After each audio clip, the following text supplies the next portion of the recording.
Welcome to W Report. This is an analytical transformation of an interview. Why are Europe's leaders backing escalation between the United States and Russia when Europe would be the first battlefield of a nuclear disaster?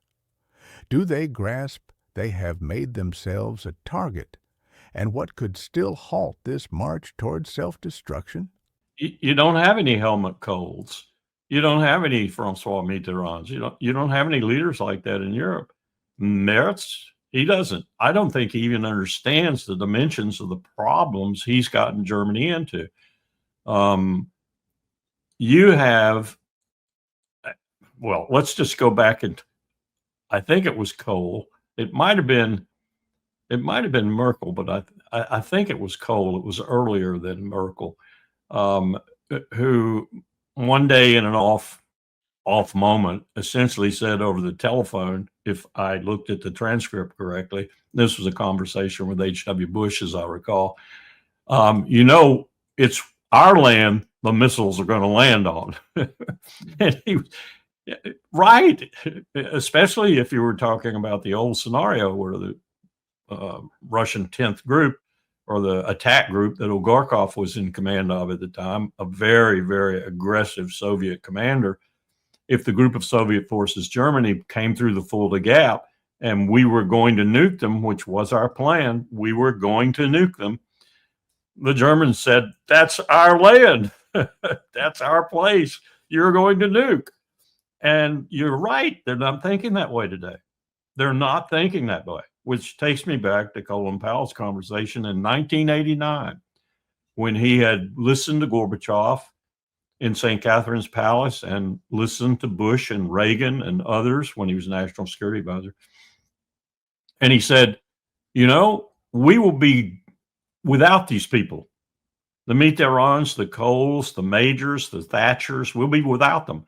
Very shortly, we'll be without them. And there will be no one in Europe whose feet were in World War II. 13-year-old, 12-year-old, whatever, but their feet were in World War II. That is going to change everything.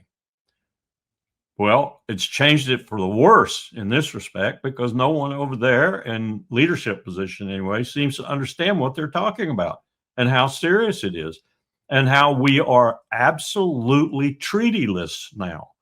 We have no restraints. There are no treaties governing nuclear weapons other than START, and Putin has said, I think rather unequivocally, he said, sorry, I'm not going to renew that in February when it goes dead with a deceitful nation like America. So we are going to be totally treatyless then. There will be no treaties, and we'll be in a nuclear arms race that says, China, build all you want. Russia, build all you want.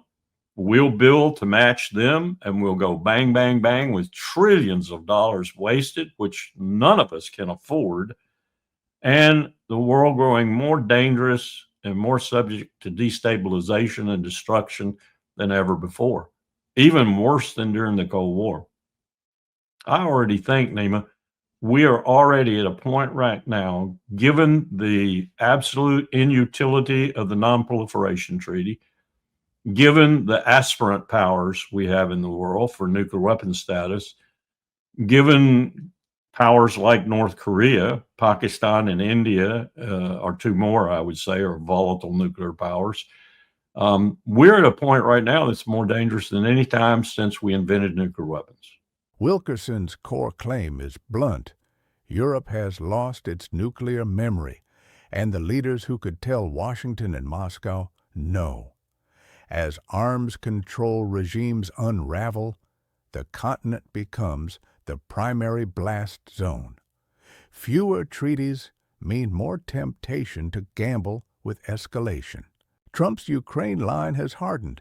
Subs moved closer to Russia, red lines crossed. Is this deliberate escalation or domestic theater? And how does it raise the risk of a United States-Russia clash? It's not just General Donahue, that made impolitic and destabilizing remarks about ground forces against Russia and Kaliningrad. I'm hearing from the Pentagon, from very reputable sources, that the planning going on right now a la General Donahue and others like him, is really, really dangerous, because they are actually contemplating entering the war in Ukraine. Actually contemplating it. And the Brits are too, and probably the Germans and French, but not for very long, because their publics will throw them out of office if they do that. I'll make that prediction. But we are making it even worse than you're hinting at, Neiman. At least that's what I'm hearing. They put out a statement, and the answer is they are in the region, yeah, where they have to be. Is what Steve Witkoff's message will be to the Russians? Is there anything they can do to avoid sanctions at this point? Yeah, get a deal where people stop getting killed. They had a number that just came out that a tremendous number of Russian soldiers are being killed. And likewise, Ukraine, a lower number, but still thousands and thousands of people. And now we're adding towns where they're being hit by missiles. So it's a lot of people being killed in that ridiculous war.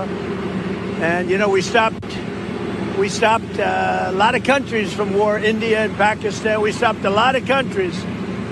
And we're going to get that one stopped too. Somehow we're going to get... Just listen to the lies. We didn't stop India and Pakistan. We didn't have anything to do with India and Pakistan coming to a reasonable understanding and not going any further in the conflict that seemed to be blooming. We didn't have anything to do with it. I know that for a fact. Someone needs to ask Marco Rubio what he did. And the insinuation there, very strong insinuation. I like the fact that he says he's going to end it, but he said that before and didn't. But the strong insinuation there is he swallowed the lies that Ukrainian intelligence, and I suspect CIA and Mossad and MI6 too, are telling him about casualties. That's simply a bald-faced lie to even insinuate that the Russians are taking anywhere near the casualty numbers that the Ukrainians are, either WIA or KIA. And all you have to do is look at the recent exchanges to understand that. The number of dead Russians is minuscule. The number of dead Ukrainians is huge. So I would say right now, the Ukrainians are probably, and have been for some time now, taking 16 or 17 to 1 for every Russian casualty. Now, you got to remember that the Ukrainians started out with roughly 38, 39 million in their entire country, have lost 6 or 7 million in refugees and people just leaving, have lost enormous numbers in casualties on the battlefield. Many of the wounded never going back to anything because they're seriously wounded. And the Russians still have millions, not just in citizenry in general, but also several millions in their military. They've got 1 million probably troops they could call on within the next 6 months at any time they wanted to. Trump is befuddled. He's just not served very well. He's either a bald-faced liar, which I'm sure he is on occasion, or he's getting really bad information from the people who are supposed to be serving him. And if you just watch Pete Hegseth when he's around Trump, and you see the way he sucks up to Trump, and the way every word that comes from his mouth, he's looking over his shoulder to make sure his boss really liked it, and gets increasingly untrue as his boss does like it, then you got to ask yourself about the Secretary of Defense too. We know he's not a good manager. We know he's not a very knowledgeable man, certainly not in national security affairs. And we know he's a sycophant because he proves it every time he goes on to say anything, whether it's in the Congress or it's in front of his president or it's at a cabinet meeting or whatever. So what kind of advice is Trump getting? Now, here's what I hear that gives me faint hope. I'm hearing that the new chairman of the Joint Chiefs of Staff, General Kane, not so new now, is really a brake on this. And that as best he can, he's trying to keep Hegseth from acting the fool And he's also trying to make sure the information gets through to the president that's genuine and actionable intelligence, if you will. That's hard. That's tough because you've got the Secretary of Defense between you and the president by law and rule. But the new chairman empowerment under the Goldwater-Nichols Act gives the chairman the right to tell the secretary he's going to see the president or communicate with the president. And the secretary has no right to tell him not to. He can say, no, you're not going. And some might. Hegseth might be one who would. But I think Kane would probably persist because the law's on his side. The latest amendment to the National Security Act, the so-called Goldwater-Nichols Act, and the ones that followed that, they give the chairman real power.